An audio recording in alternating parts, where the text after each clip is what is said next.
This is a region of interstellar space, gas and dust in our own Milky Way galaxy, that's part of a nebula we call the Eagle Nebula, 6,500 light years away from us in the Serpens constellation. These prominent and now famous pillars are sometimes called the pillars of creation because they're actually a region where new stars are still forming. So what we can see in this region is the effects of stars that have already formed, lighting up and ionizing this background wispy gas, and the environment where new stars are still in the process of forming, buried in the dense remaining columns of dust.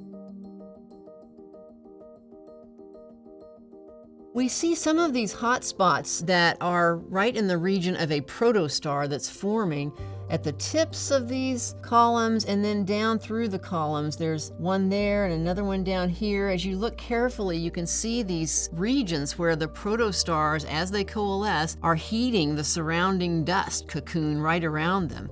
But in this visible light picture, we can't see into the dust to really see what's going on deep inside the cloud.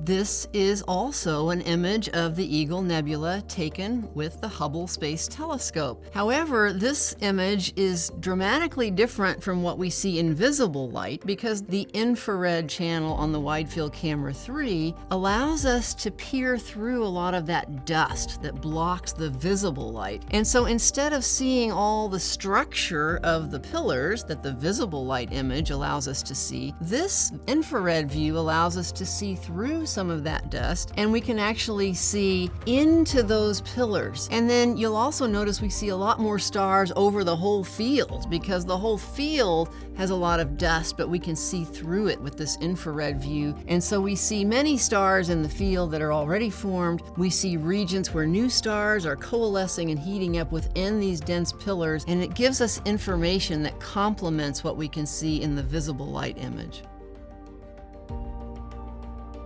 The whole region is somewhat ethereal because we see dust, we see gas, we see this lit up region in the background, symphony of color and structure and interaction going on in this region. I think it's why we never really get tired of looking at it.